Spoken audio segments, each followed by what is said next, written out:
a fascinating insight into a world I would never have been part of had I not put my hand up all those years ago. Roll into my first time with Stormwater Vic Committee, where I nominated to be on a committee full of industry leaders whom I'd never formally met before, but thought again, I can't field this committee, so it's an easy win. Through that opportunity, over 10 years ago now, I learnt to run events in the industry and made so many friends by stepping out of my comfort zone just a smidge and allowing those skills to grow. After a few years on the committee, I stepped off to let others have a chance to participate in what is now a really competitive committee to join.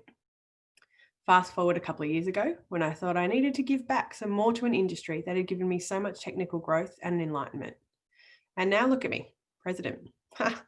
Never envisioned that. At the time, I questioned if I should. Am I worthy? Am I capable? Would the industry vote me in that role? Have I worked hard enough and earned it? All those doubts and uncertainties and that dreaded imposter syndrome is something I've worked through as every challenge comes my way. And I've learned to stand up a little taller and just roll with it. As so many leaders around me have said, we never expected to lead through a pandemic, but here I am. I'm pretty proud of how this committee has supported my ideas this year, as I've supported theirs, and the collaborative thinking has helped our association thrive in such uncertain times. It's really been an amazing roller coaster, and I'm keen to see what I'll lead on to next. So I'll leave you with my latest quote to live by, which is, if you don't ask, the answer is no. Ask to be involved. Ask if you can participate. Ask if you can have a go, and definitely ask if you can have that promotion or next step up in responsibility. It never hurts to ask, and it may just show someone you never realised what you're capable of. Thanks, Trace. All right, now play the sponsors video.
Wow, that was such an elegant video.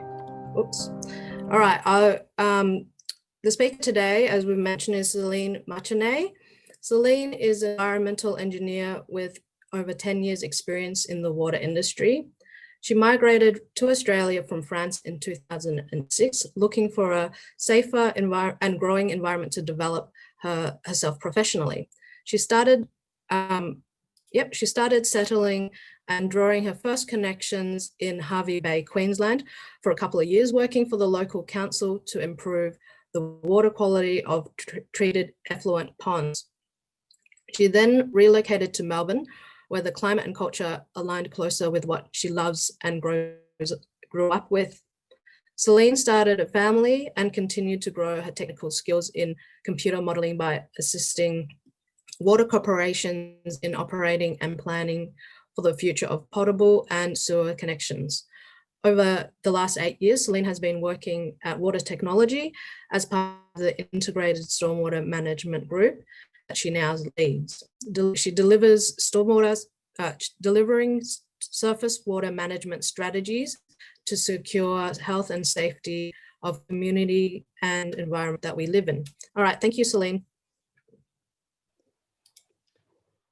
Thank you, Tracy, for the introduction. And welcome everybody. Can you confirm, Tracy, that you can see my screen? Yep, I can see your screen looking good. Thank you. Great. So welcome, everyone, and thank you all. Thank you to all of you for watching and listening to this webinar, for your time today. Before we get started, here's a quick rundown of the program for the next 30 minutes. We'll start with a 5-minute icebreaker activity using Mentimeter, which will require you to connect using either your smartphone or your web browser to mentimeter.com. I'll be asking you to respond to a couple of questions by asking you to posting your response. Then we'll move on to the formal presentation for about 25 minutes with myself on 4 key leadership messages I would like all of you today to take away with you. And the last 15 minutes will be Q&A session led by Tracy. We'll be sharing your questions and comments posted in the Q&A chat box during the presentation or at the end for both Andre and I to answer.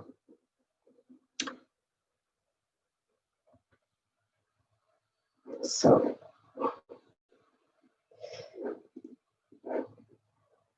as Tracy mentioned in her introduction, I have participated and completed the 9-month water leadership program from the International Water Center in August this year.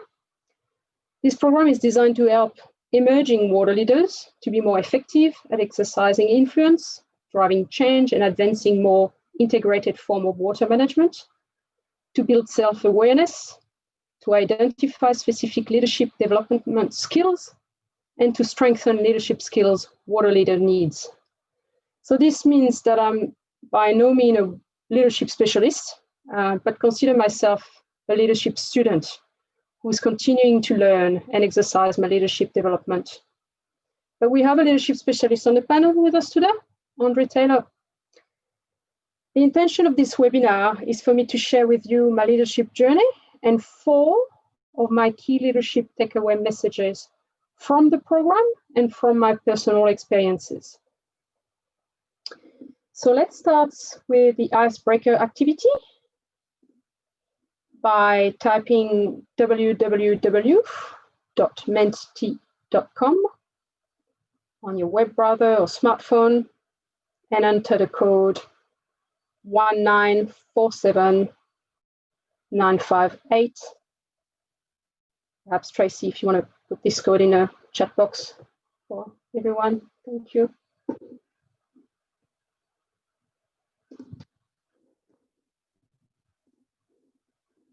And you'll see the first question. How would you best describe your current role? So I've allowed for 1 response to be selected by everyone. So if you exercise more than one of those roles, for example, simply select the one you exercise the most. So we've got executive role, technical roles, management role, executive roles.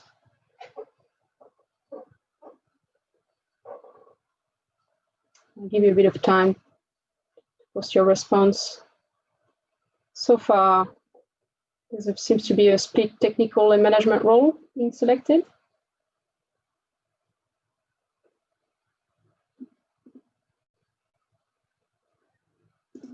So typically, management role, executive role will be position of power of authority, able to direct or influence the behavior of others. Or perhaps technical role might be more carrying task, day-to-day task. Educative role might be teaching or training or coaching, these types of role. We've got about 50 people that responded here. So yeah, a clear indication that technical role, the audience is mostly either management role or technical role. That's excellent. The next question I'd have for you today doesn't require you to type any answer in Mentimeter, but I'm asking you to think of who is your favorite leader. Think of someone you greatly admire, which will help you answer the next question I've got on Mentimeter. So take a moment to think of someone you greatly admire. It might be someone famous, a close friend, a friend at work, someone you engage with regularly, or someone you haven't seen for years.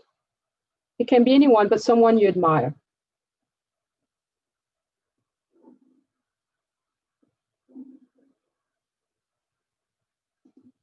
And here's the next question.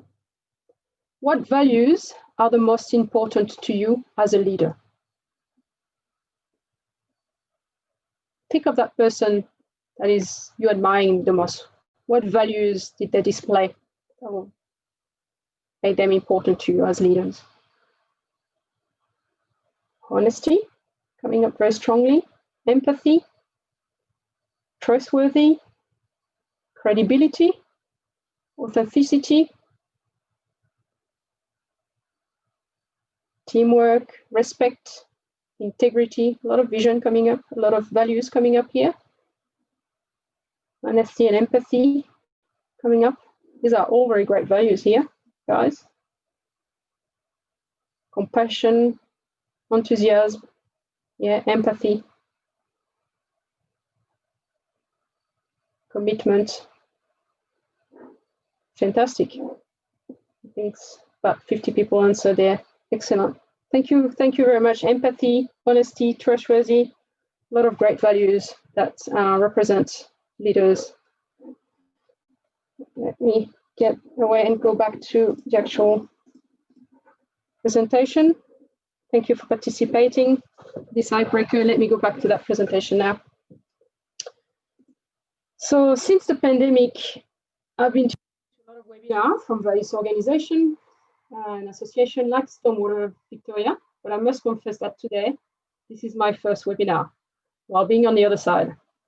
Some of you may have attended some of my presentations at conferences, traditionally on highly technical and computer modeling topic. Today, I will be conducting my first webinar, and for the first time on a non-technical topic, being leadership. So the reason why I'm telling you that is because accepting to do a webinar on leadership is for me a challenging and uncomfortable situation. And putting yourself in the uncomfortable is one important element of leadership development I took away, and I'd like you all today to take away too. The idea of being uncomfortable is not going to come naturally to most of us. But from uncomfortable situation, we are often challenged. It can be hard, can be tough. We learn new way of doing things, we research. We can sometimes face setbacks. We push ourselves, and we can also fail. Of course, nobody likes to fail. But learning to accept and embrace the failures is an indispensable step to growth. I don't know how many times I tell my two young children, it's okay to make mistakes. It's okay, as I don't want them to grow in an environment where they think they cannot try things, they cannot experiment and learn, which comes naturally with failures. That's why putting yourself in the uncomfortable situation is so important, and how you can turn those uncomfortable moments into growth by accepting the failures and adopting a growth mindset is key. The US Navy SEALs have a saying, get comfortable being uncomfortable. Meaning if you can be comfortable being uncomfortable, you'll be prepared to handle any situation that life throws at you. So while choosing this image in a web, I was wondering if standing next to Donald Trump counted as one of their uncomfortable moments. But we won't talk about politics, just leadership here. Let me share a personal story of growth and uncomfortable, challenging situation with you. At the end of 23, I just graduated from a university in Strasbourg, in France, along the German border. You can see myself here next to my supervisor on my master thesis. In the background, the canal surrounding the town of Strasbourg. I graduated with a Master of Engineering, specializing in water and environment.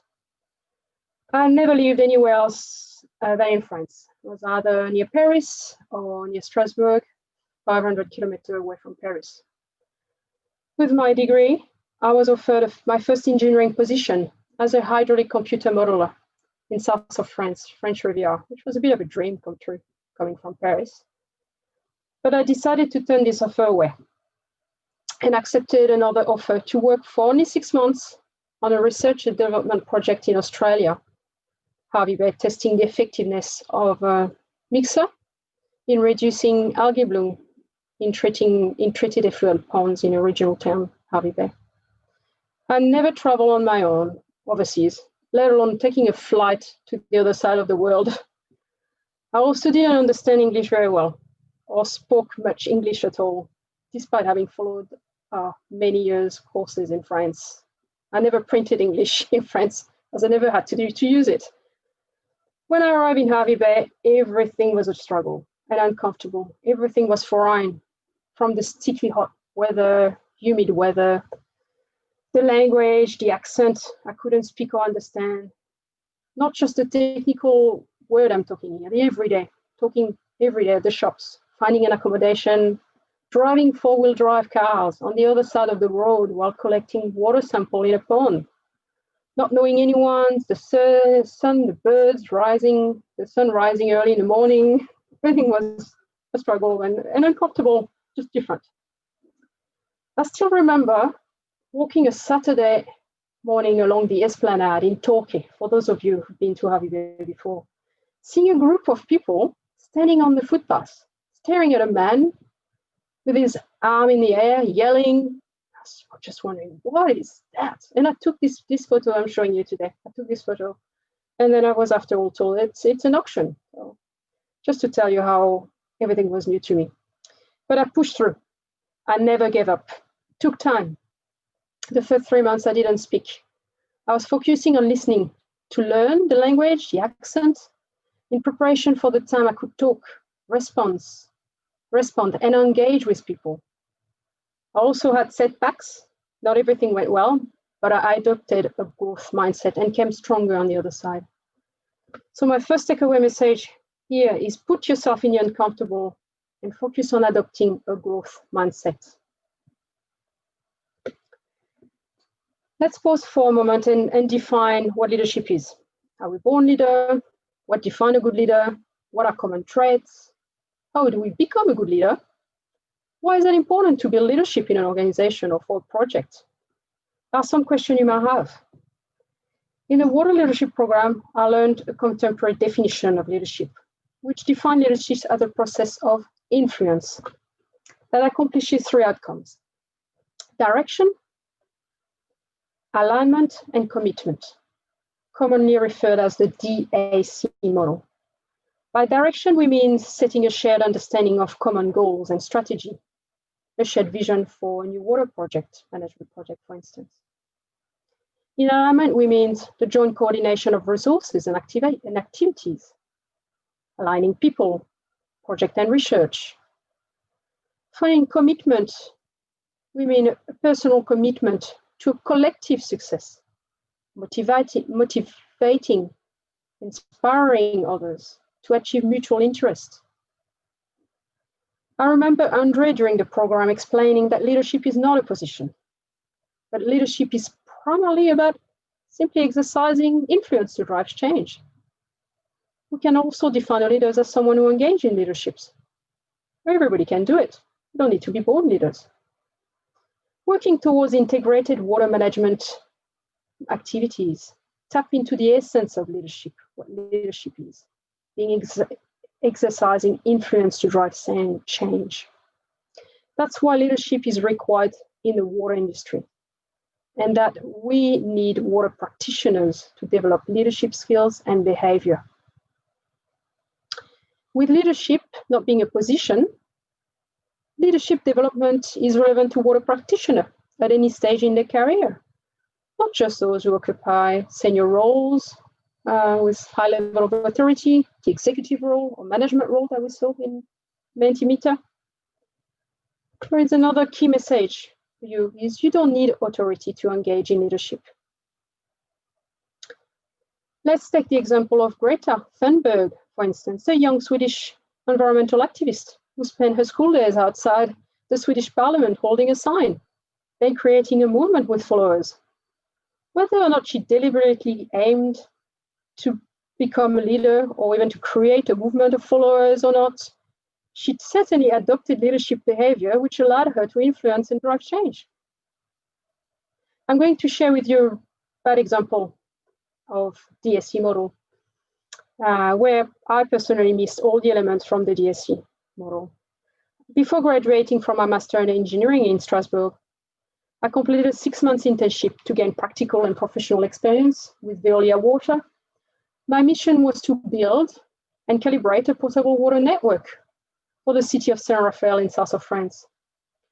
When I arrived in the office, the manager, Jean-François, welcomed me and introduced me to a wide range of people: billing department, meter readers, GIS, operational maintenance crew, who sat downstairs with all the other desks upstairs. The mission was pretty clear, although I thought it was at the time: build a water network with the pressurized pipe networks, the reservoir, the valves, the pumps. So I went away, built the network, engaging this various group to collect information. Then I went on site, digitized missing pieces of information, measure pressure at various locations in the network with the maintenance crew. I went back to my desk, and after some refinement, most parts of the network behaved as recorded, at the exception of one area, which recorded much higher pressure in the model than what was recording in the ground.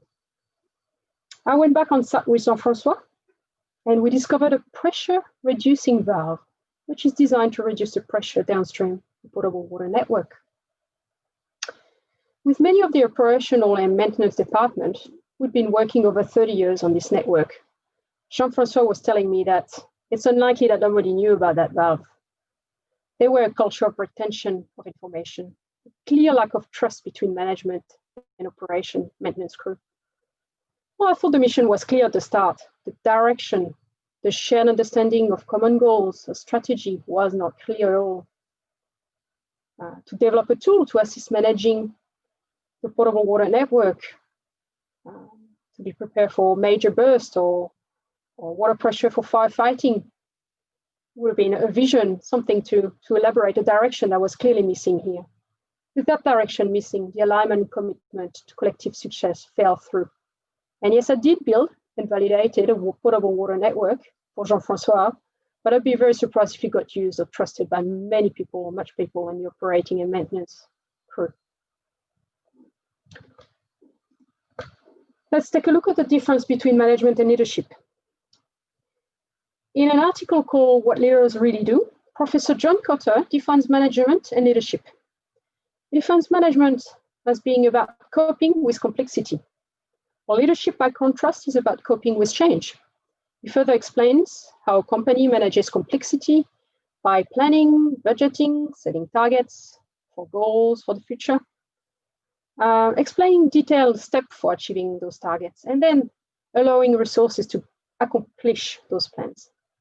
By contrast, leading an organization to constructive change begins by setting a direction, developing a vision for the future, along with a strategy for producing the changes needed to achieve that vision. So we characterize the management activity as directing, controlling, handling, monitoring, overseeing, and the leadership activities more influencing, developing, coaching, guiding, mentoring people. Very different type of activity, but both are necessary for success in an increasingly complex and challenging situation we face ourselves, such as the management of the water sources.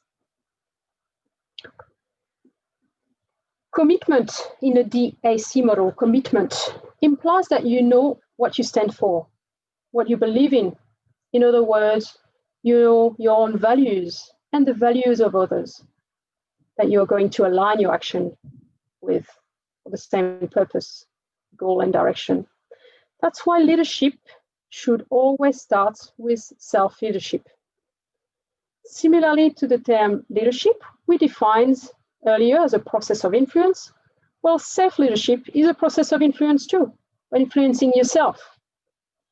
In order to know yourself better and use this knowledge to actively manage yourself, others, and activities to be at your best as a leader. If you want to lead others, you must know how to lead yourself. It sounds pretty obvious. Right, but now how do we engage in self-leadership? What does that mean? It's defined with the following three activities. self-awareness, self-reflection, and self-regulation. Self-awareness, knowing your personal value, your purpose, your cause, your weakness, personality traits, and using this knowledge to steer yourself. Clarify those personal value of yours. This personal value often referred to as a leader's compass, as it helps leaders to identify the right things to do in complex situations. Clarifying your own personal value and purpose and behaving accordingly will help build credibility. In the next slide, I'll share with you some self-awareness elements which help me define my strong values in water conservation. Self-reflection on your behavior and action will help you build awareness. High reflective practitioner will accelerate their learning. And self-regulation, regulate your action to emotion like frustrations or excitements. I've just posted here a link of a TED Talk, which I'm not going to be playing, from Lars Sudman. If you're interested, I highly recommend. He really explained really well those three elements of self-leadership. And another key takeaway message here, prioritize your self-leadership. Water conservation is something I feel strongly about. From my time where I worked on potable water network with earlier water, assisting in leakage reduction through network by managing the pressure, for instance, through stormwater harvesting and reuse, and now integrated water management project in the stormwater industry. Water conservation is something, this is viscerally a cause that gets me out of bed in the morning. My family will tell you how much I hate wasting water. But where did that come from? Nobody probably likes wasting water, but why is that something that I value so much? Here's a bit of history and a bit of a tip for a good French movie I'd recommend you to watch as well.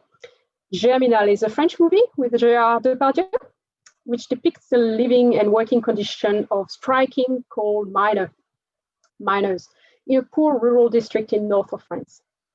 My grandfather, on my mother's side, who was sadly never met, died, my mom was 10 from a disease related to the mine, basically lived that life. And as you watch the movie, you'll see a scene of where Gérard Depardieu is in this half wine barrel filled up with water, his wife washing him. And my mom's always told me stories of a life. That's the life that she lived, poor life with many children. And the family man would always get washed first. And can you imagine the water, how dirty would it be after the miner just have his first bath, followed that the children and the mum. And that's the life that she lived. I didn't see that, but what I saw, this is the bathroom in my family, the house where I grew up in with my parents. And when I grew up, my parents would both fill up that water basin in front of you. And they would use a bar of soap and a shower mitt. And that's all they've used every day. They wash, but that's all they will use. You can see in the background a shower head with a bathtub at the background. It did get used, but not very often, for a very special occasion that I barely remember. And that's where I think that water conservation value of mine comes from. 5 practices of exemplar leadership, also referred to as transformational leadership, is a good default model to adopt. This is my 4th and final takeaway message. I took away this from the program. This is a good default model to adopt 99% of the time, except in time of crisis, like bushfire or pandemic, where authoritarian leadership is a more appropriate model. And I guess we've seen that recently with Dan Andrew. Transformational leadership is a behavior-based model of leadership described in a book from Coos and Posner, I've posted here, called Extraordinary Leadership in Australia and New Zealand, the 5 practices that create great workplaces. This model is particularly relevant to leadership roles played in the water sectors, people who lead cross-boundary projects with little authority. People who engage in transformational leadership uses frequently the following 5 behaviors. Model the way. Be clear about your personal values. Deeply held belief about behaviors and outcomes that are important, and communicate those values to others. In other words, your colleagues know what you stand for. This obviously means that you've worked on your self-leadership and are clear about what you stand for and demonstrate it all the time. Act in accordance with your personal value at all time. Walk the talk. Set a personal example to others through your daily actions. Follow through on promises and commitment. Demonstrate integrity. I think we've seen that value in the Mentimeter coming up. Build relationships that are characterized by trust. Second behavior is inspire a shared vision. Describe clear and compelling visions for project and team that reflects aspiration and values shared by everyone, by all the constituents. In other words, work with others to build a shared vision rather than impose their vision on others. Something I clearly missed in my first work experience as an intern at Veolia Water. Engage others to share vision. Demonstrate enthusiasm, confidence, energy, use vivid language, storytelling, metaphor, and focus on the future. Talk about how trends will influence a team of work. Look at the bigger picture. Third behavior, challenge the process. Question the status quo. Be prepared to challenge the existing way of doing things. Find better way of doing things. You might experiment, take some risk. You might fail. During the course, I had a bit of a aha moment on that one where I realized how much I tend to not challenge the process enough, not try new things. When I ordered breakfast at the hotel I was staying at in Brisbane during the water leadership course February intensive, every morning I would order smashed avocado on toast. I just didn't realize how much fear of trying new things was embedded in my day-to-day life. Enable others to act so they can be at their best, innovate, solve problems, and meet team goals. That includes giving people a choice about how they do their work, if possible. Foster collaboration. High quality communication, such as active listening and feedback, are very critical. Active listening is a skill set I'm continuing to work on and practice. Seeking feedback as well. Being fully present in a conversation without getting ready to fire up the next question is an area for practice development for me. And finally, encourage the heart. Recognize the contribution of individual teams. Show genuine appreciation for excellence and effort. Foster a culture of celebration, successes, and commitment.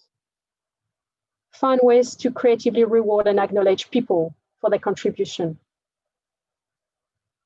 Let's wrap up this presentation with the 4K takeaway leadership message I would like all of you today to take with you. Put yourself in the uncomfortable and adopt a growth mindset. Remember when I share the challenges of my relocation from Paris to Hervey Bay.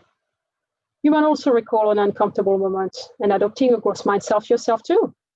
But continuing to maintain this mindset is critical in leadership development. You do not need authority to engage in leadership. So for all of you who didn't have a role, had perhaps a technical role in the Mentimeter question, think of Greta Thunberg. Think that she's really a good example. Obviously, you have to want to be involved in leadership development, playing a role of leaders at times or followers too. A leader doesn't exist without followers, so they're just as important. Prioritize your self-leadership, self-awareness, self-reflection, self-regulation.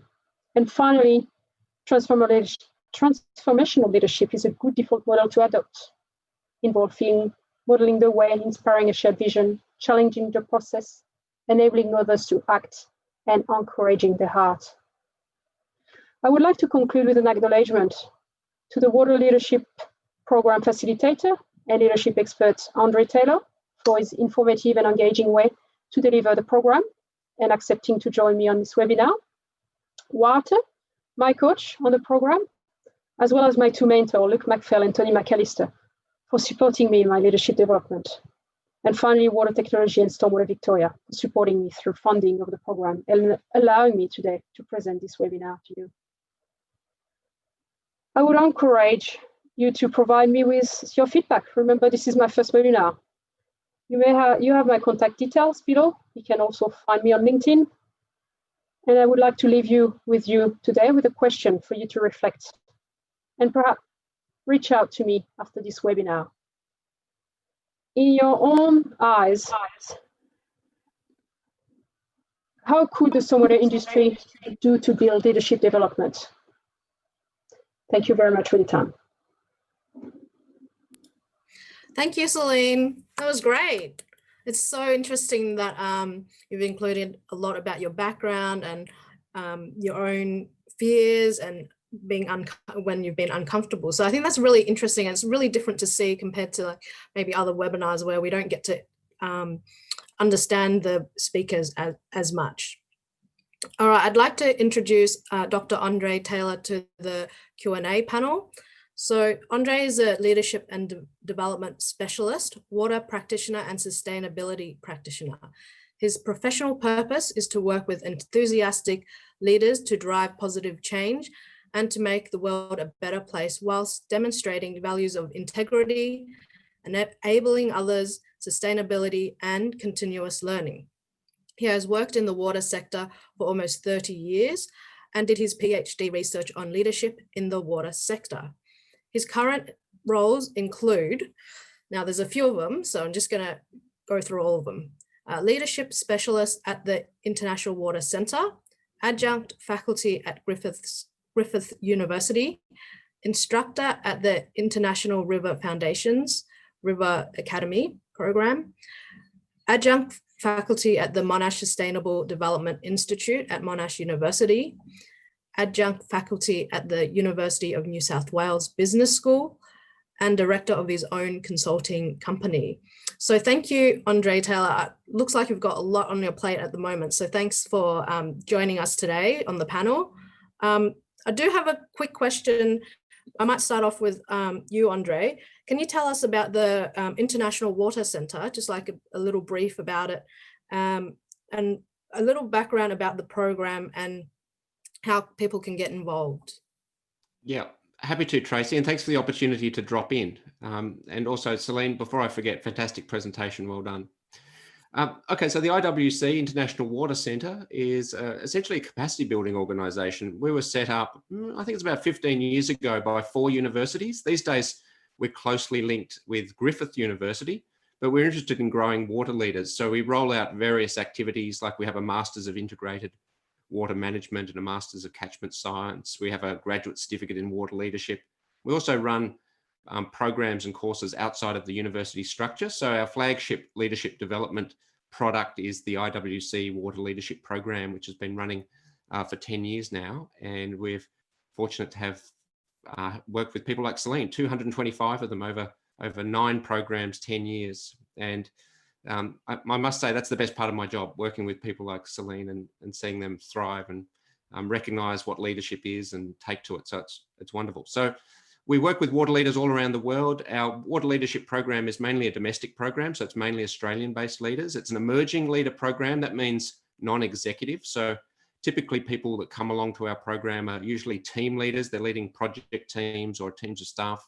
And they're realizing that they need a new set of skills. So they've got the technical skills, they've got the management skills, but they're missing the influence skills. And that's usually when we see them in the program. So broad range of people from all over the country in different leadership roles. Most of them are urban water people, but not all. And even though the average age is 35 or 33, I think it is, we have people in their mid-20s right up to 60s.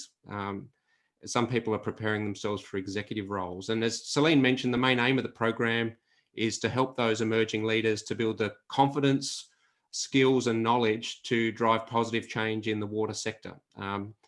So the program itself, very briefly, is a 9-month program. So it is a really intensive experience. It's a bit like doing an MBA, you know, you're really diving in the deep end and committing to something significant. But MBA is more management. This is a pure leadership program. So it runs from December to August each year. And it's got lots of activities. I won't go through them all, but intensives, coaching, 360-degree feedback, mentoring, follow-up feedback, a whole range of activities. Is that enough? Yeah, that's heaps. Yeah, that's heaps to give a brief background on the IWC. So maybe I'll start with the first question is for Celine, how did you overcome your fears, especially in the early years at Hervey Bay? So look, from your presentation, it seemed like time was your main superpower there. Yes,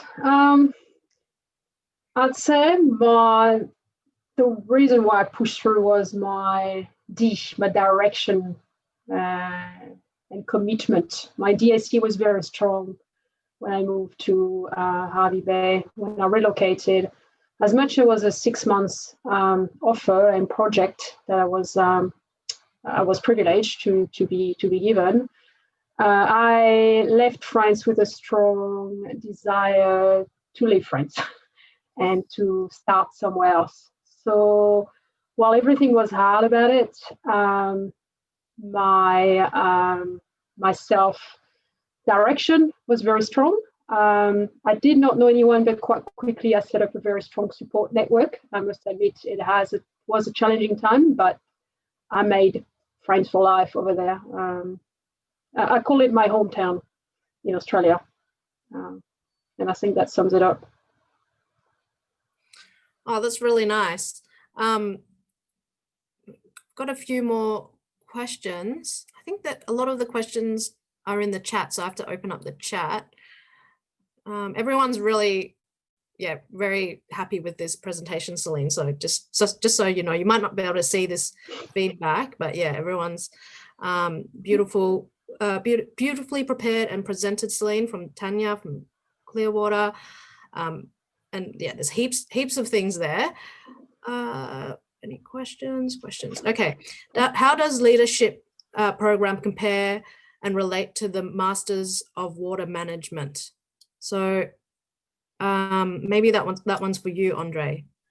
Yes, so I'm guessing quite a few people know about our Masters of Integrated Water Management that's been around longer than Water Leadership Program, about 14, 15 years, I think it is. So we have a conceptual model. I can't show it to you because I don't have it on my screen, but when we think about, okay, what capacities do we need to help water practitioners to drive positive change, there's some groups of capacities. So one is building knowledge in terms of different parts of the water cycle and water management. One is management, so skills like project management, for example, stakeholder analysis. And then there's another set of skills that are more in the influencing space. So broadly speaking, 3 groups of skill sets. The Masters focuses more on the first 2, a little bit of influence and leadership, not much.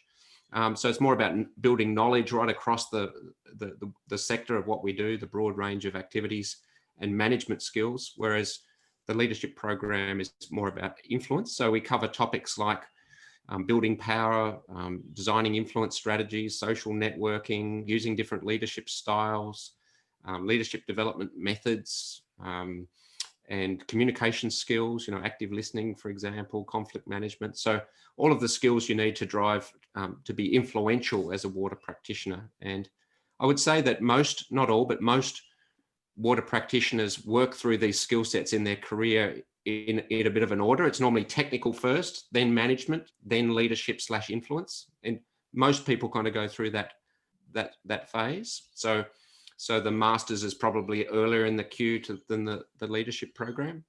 And certainly we've had quite a few people go on and do the Masters first and then into the leadership program. So that's broadly how they interact. Does that make sense?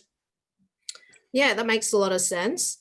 Just a reminder, can everyone please put their questions into the Q&A? Just makes it a bit easier for me because now I'm just reading between the two, the chat and the Q&A. The next question we have is for Celine as well. What achievements are you most proud of as a leader in the water industry and why? That's a good question. I'd say it's seeing people in my team or younger practitioner developing their confidence in managing projects or and taking steps in integrated water management projects, is seeing them challenging themselves as well. Yeah, that's really my, as a group manager, I must admit one of my good leaders would have been my predecessor in leading the group, has been a great inspiration for me, and trying to follow his footsteps or my own way, I suppose. But seeing people I work with succeed and strive is something I'm really proud of. Yeah. Part of that, empowering others, I suppose, behavior of transformational leadership. Yeah, I mean, I think it's great to see others around you kind of grow and learn, and I guess get more confident and I guess better at what they do. Courtney Henderson asks, is there such a thing as a quiet spoken leader? I mean, I think yes, but I'll let the experts answer that. Maybe Andre or Celine? Andre is the expert. Easy question for the student, please. Okay, Andre then. Look, leadership comes in all different shapes and sizes. So, you know, there are some stereotypes that we have when we think of leaders, and those stereotypes don't really stand much scrutiny. You know, for a classic example is, can you be an introvert and still be an effective leader? Absolutely. Bill Gates is doing a pretty good job, I think. So it's really about finding the roles and the context that suits your personality. For example, I work in a few universities, as Tracy mentioned, and universities are filled with introverted thought leaders, you know, so a thought leader is one type of role, you know, high levels of expertise with good networks and ability to communicate, and you can drive a lot of change being a thought leader. Other roles are more suited to people that are a bit more, have other sets of skills, like the champion role is an initiator, a very entrepreneurial, get things going, a starter type role that's kind of suited for people that like taking risks and being a little bit more outgoing and being a bit more visible. And there's lots of other leadership roles. We explore quite a few of them in the water leadership program. So finding leadership roles that suit you as part of self-leadership, which Celine introduced very nicely, is a really important step. If you can identify a role that suits you and spend a lot of your time there in a context that suits you, you can really be your best and not constantly working across the grain, and be really motivated in what you do and energized and put in all the energy that's needed to engage in leadership. And I guess following on from that, someone asks, learning from mistakes is a key to growing, but is there a point when repeated failure becomes incompetence? Did you want to handle that one, Celine? I can try.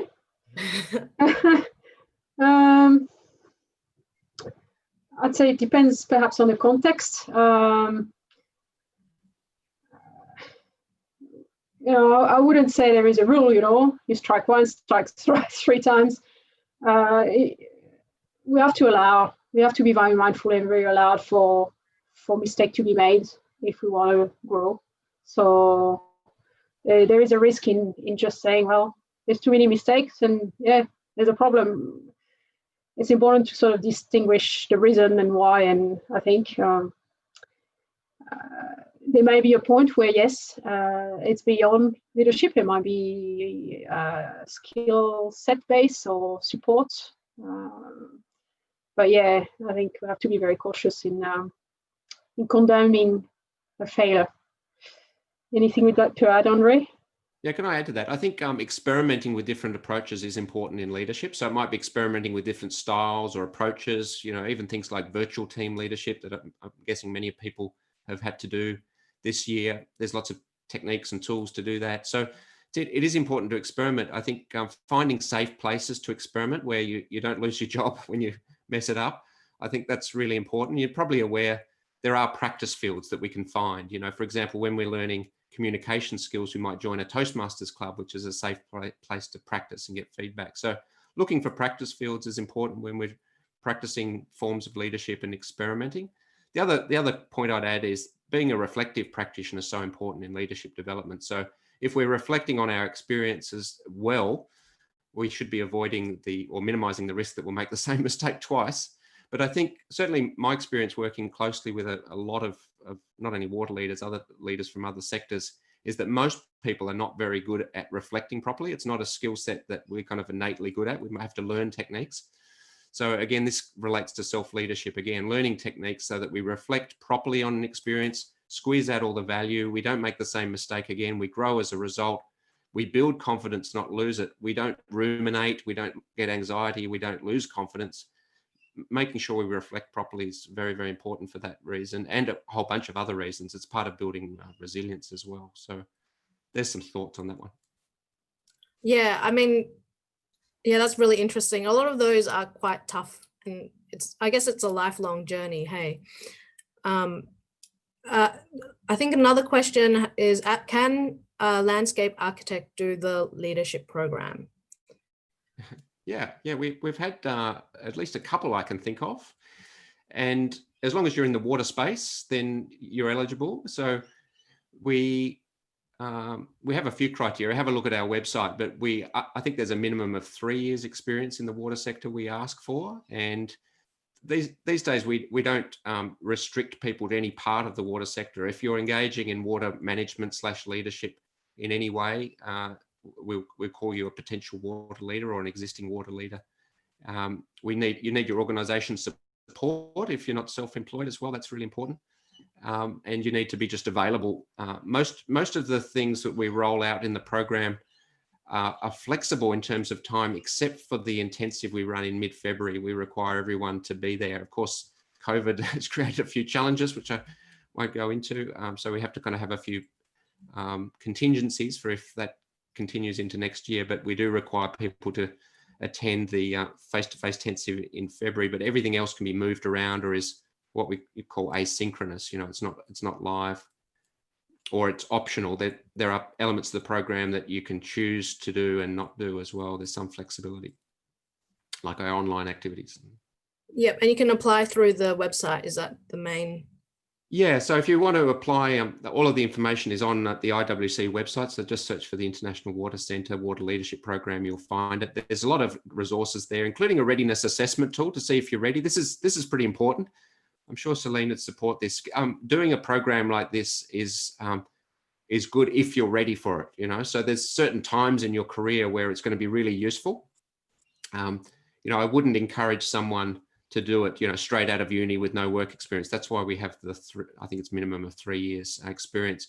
The ideal scenario is someone who's starting to lead teams more, and our project teams or teams of staff, and want those skills, and is really ready for a new batch of learning and has got the time to commit to a program. That's where we find the developmental readiness. In terms of dates though, that you'll need to apply by the 9th of November, which isn't far away if you want to get into the next program, but we run it once a year. So if you miss the boat this year, there's always opportunities in the future.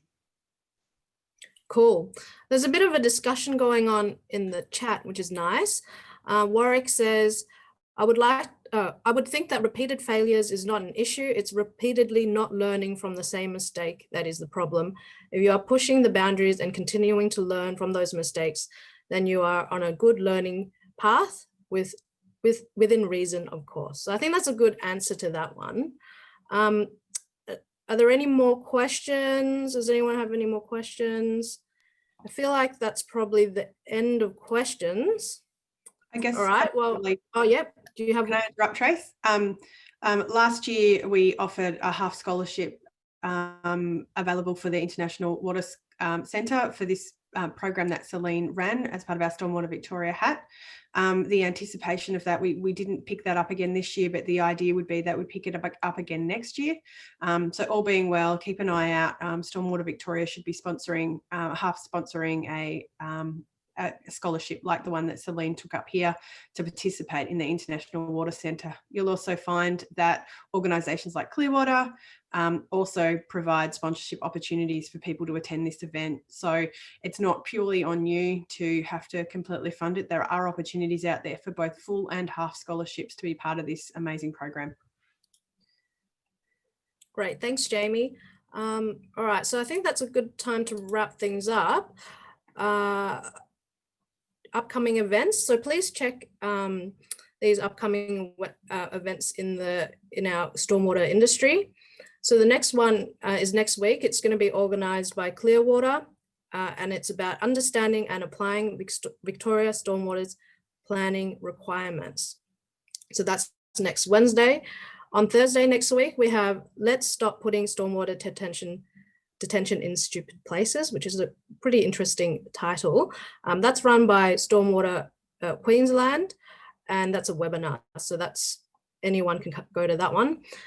So have a look at their website to register. That's presented by Dr. Rodney Ronalds.